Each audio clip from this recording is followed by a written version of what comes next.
Hey there, welcome to More Wellness TV. My name's Collie, and I'm going to guide you through a 15-minute recovery flow, recovery for running. So, post-running, how much stretching do you do? How much of a cool down do you do? It's always worth spending the time giving your body the decent TLC that it deserves.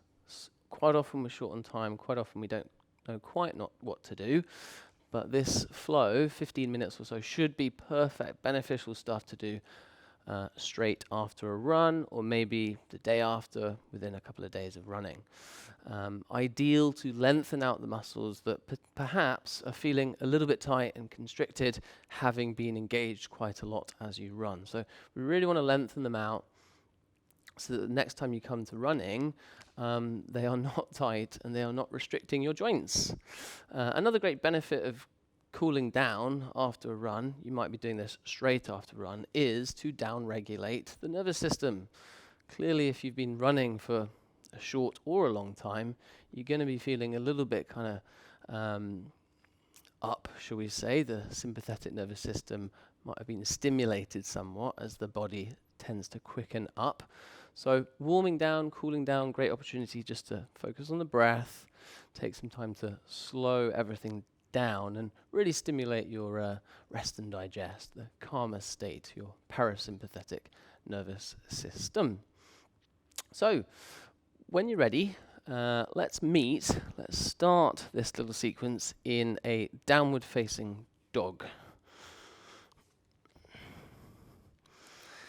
And if you have been running very recently, you are most likely going to be getting some sort of feedback in your downward facing dog. So just go ahead and take some movement to check in with that feedback or try and ease the feedback, particularly tightness in the calves and the hamstrings.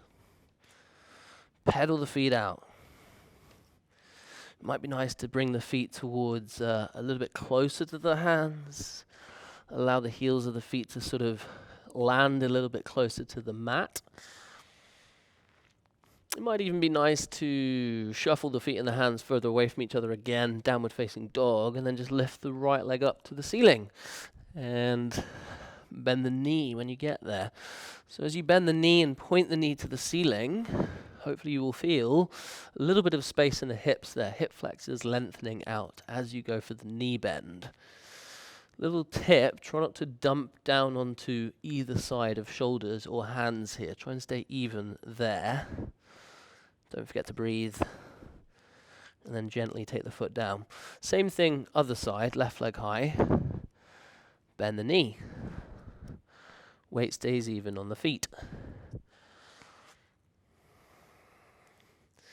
Enjoy, and then come back to a downward facing dog. Let us lift the right leg up one more time, but keep the legs straight and look forwards, and let's step in between the hands. If the foot doesn't make it, don't worry, just shuffle it along. Drop the back knee down onto the mat with control, and then let's lift the arms above the head. Enjoy a low lunge as we lift the arms up. Nice deep belly breath. As you exhale, see if you can just land the hips a little bit heavier, a little bit deeper into the lunge. You might even be worth tucking your tailbone down and drawing your pubic bone up towards the ceiling. Stay strong. Stay focused, and then relax the hands down onto the mat. And we'll take some movement to lengthen out the hamstrings, which are quite possibly going to be feeling a little bit tight after a run. So straighten out your right leg, come into half splits. Don't take a seat onto the left heel, and then roll forwards, come back into a lunge. So hip flexors on the left, lengthening out a decent amount as you do this. And then hamstrings on the right, lengthening out as you do this, half splits. Let's glide between the two 3 or 4 times. And we can just land on or in a half splits pose. Pelvic tilt here as well. So pubic bone forwards and down. Right sitting bone up to the ceiling. Maybe even flex your foot. Certainly breathe long and soft.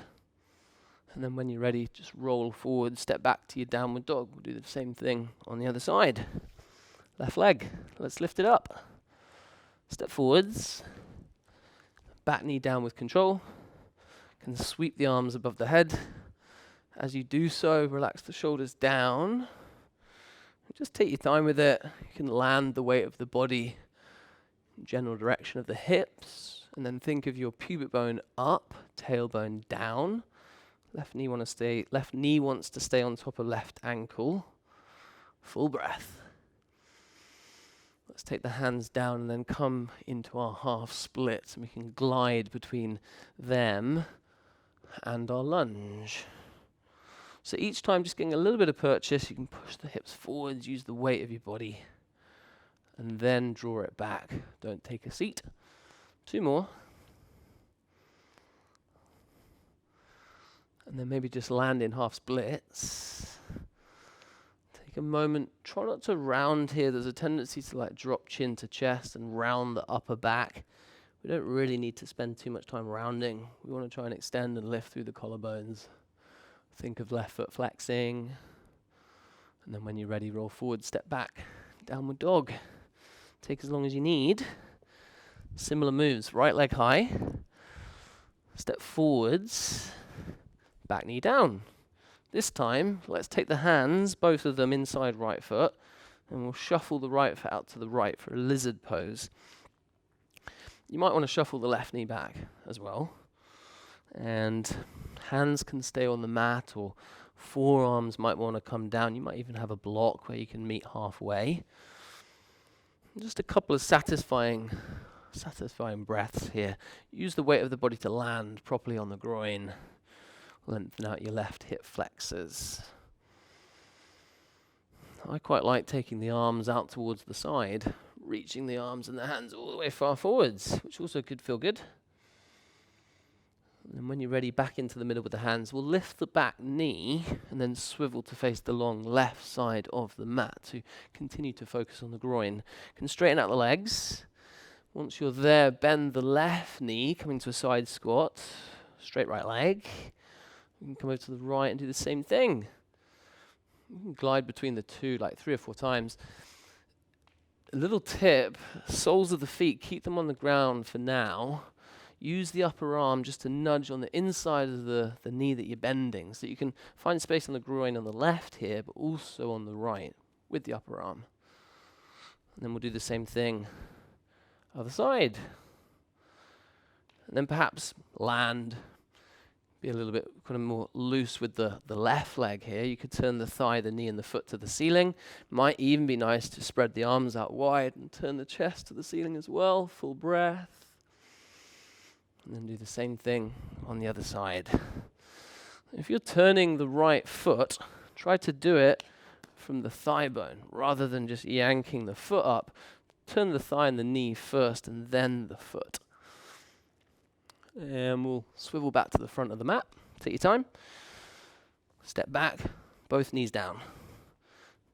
Very satisfying post-run pose. Camel. Let's take the hands onto the lower back.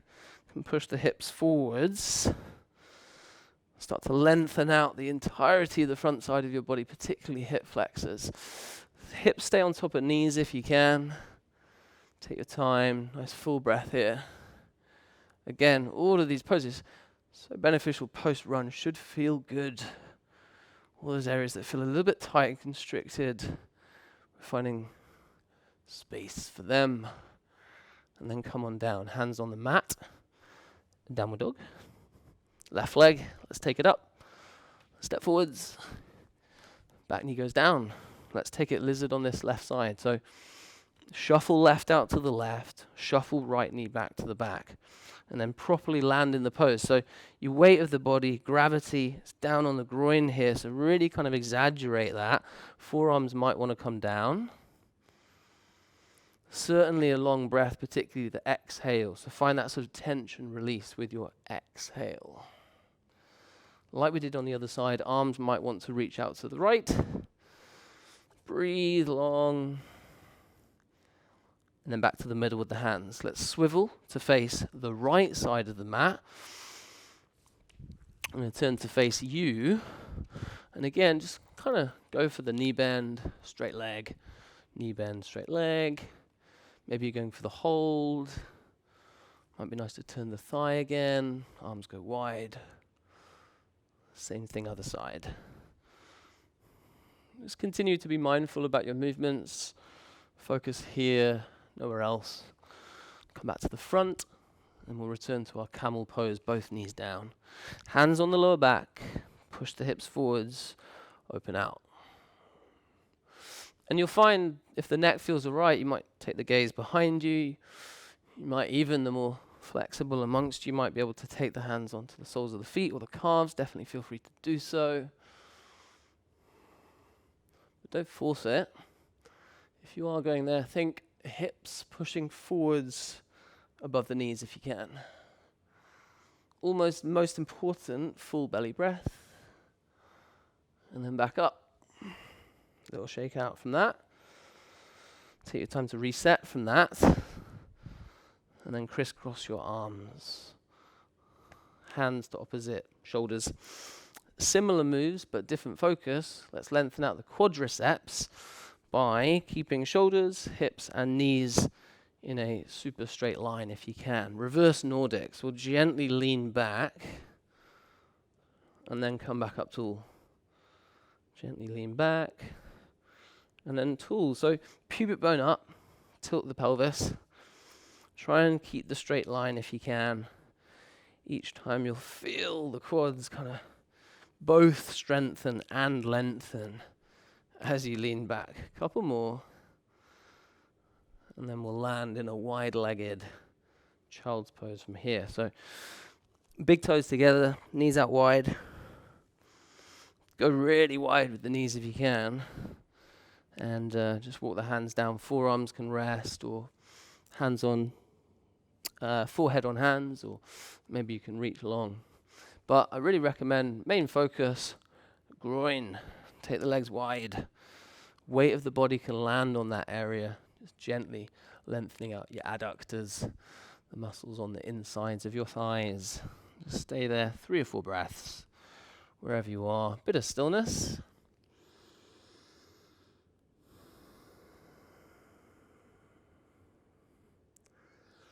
Always with these slightly softer poses, long breath. Again, down regulate. Particularly your exhale. And then come on back up. Let's take a seat. Similar kind of target.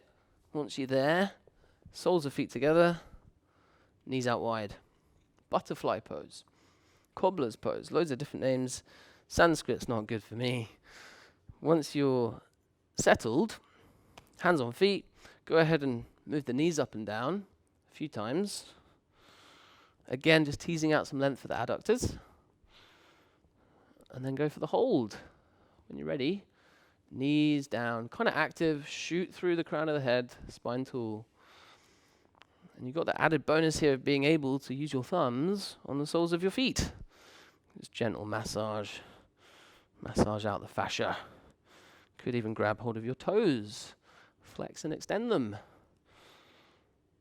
Stretch out the outer ankle by flipping the soles so they're facing the ceiling. And then easy does it. Let's straighten out our legs. We're going to make our way down to the ground. Before we do that, hamstrings, focus again. Bend your knees a little bit if you feel they're tight. Inhale, arms up. Exhale, fold your lower belly over your thighs. Reach forwards. Reach forwards with your chest, your heart, your gaze. And then couple more times. Full breath in, lift up. I recommend knees bent for now, particularly if your hamstrings are tight. And then we'll land in the pose, 3rd time. And then just play around with it. Grab your shins or your knees or your feet. Just go ahead and straighten one leg a lot. And then rebend the knee. Straighten the other leg. And then rebend 3 or 4 times. That long exhale is the only or the best communication to your body, just to let everything know that it's okay.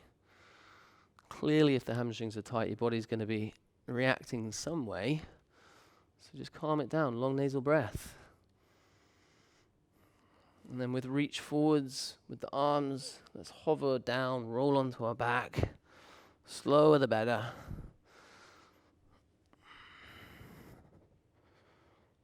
So you land the back of the head, bring the knee, the left knee, all the way up.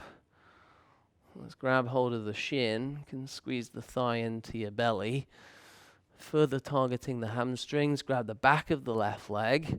Feel free to bend your right knee if you need to. You can press the foot on the mat for support. And then left leg, straighten it out. Once you're there, point toes to face. And then rebend the knee and point toes back down towards the ground. So you're kind of flossing through the hamstrings. Let's do that a few times. Straight leg, point toes to face, kick through your heel. And then rebend the knee, point toes back down to the mat. 2 more full cycles. And then let's land and finish up with a straight left leg, or as straight as you can. And if you're doing this multiple times and you feel that you might benefit from a strap or a belt, definitely feel free to do that. You can loop it around the ball of the left foot.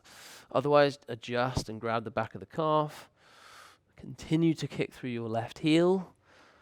You might even be able to grab hold of the sole of the left foot and gently draw the foot down towards the ground. Very targeted Achilles heel tension release. And then ease on out of it, left knee bends.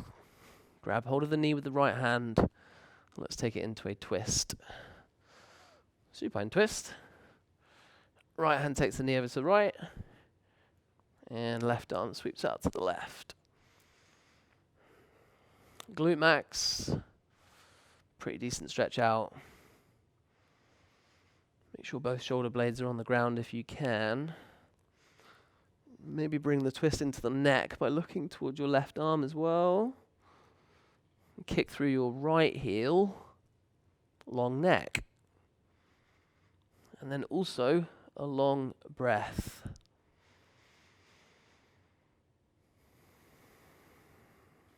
Alrighty, let's do the same thing on the other side. You can roll onto your back.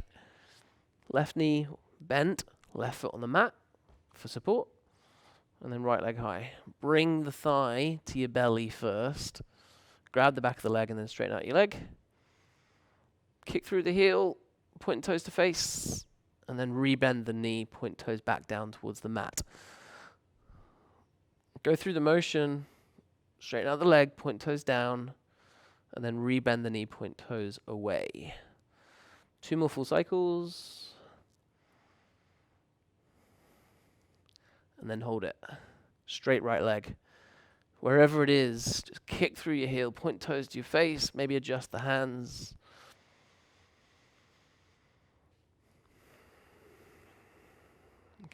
Good place just to really tune into breathing into the back of the right leg. Imagine your lungs have moved to your hamstrings. Breathe there. And then with a straight left leg, bend the right knee. Left hand can take it, and you can sweep your right arm out to the right.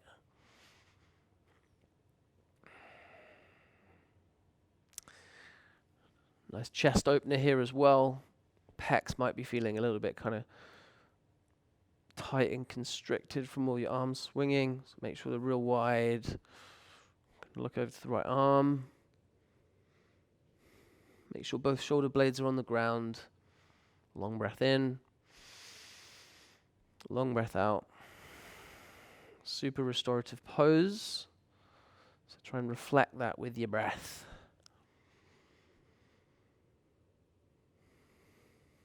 Deep, diaphragmatic and nasal. And then easy does it back onto the back. Both knees to chest. Grab your shins.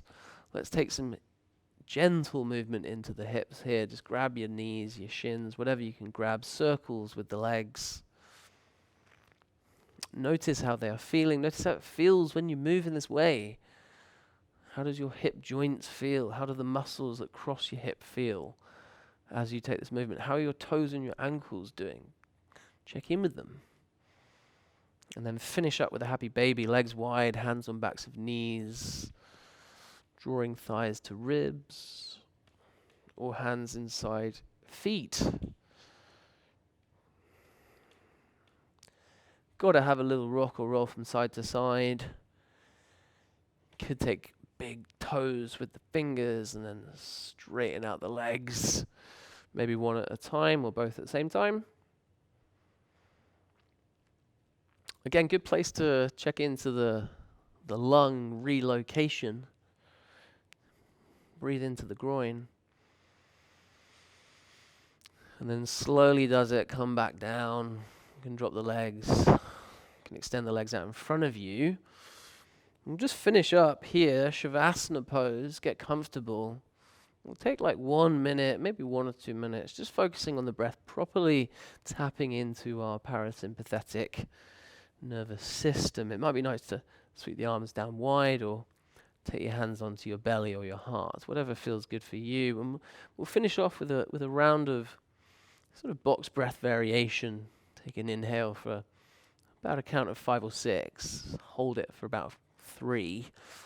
Same thing with the exhale and the hold. And we'll take 3 rounds, move on up to 8 and 4, and then 10 and 5. But of course, just go with what feels good for you. It might be worth taking a breath in and out to get ready.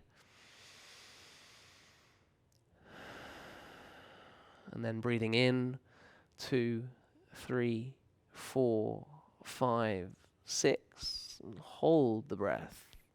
2, 3. And breathe out. 2, 3, 4, 5, 6. And hold the breath. 2, 3. Let's breathe in to about 7 or 8. 4, 5, 6, 7, 8. Hold the breath. 3, 4. And long, soft exhale. 4, 5, 6, 7, 8. And hold the breath. 3, 4. One more round, all the way up to almost 10.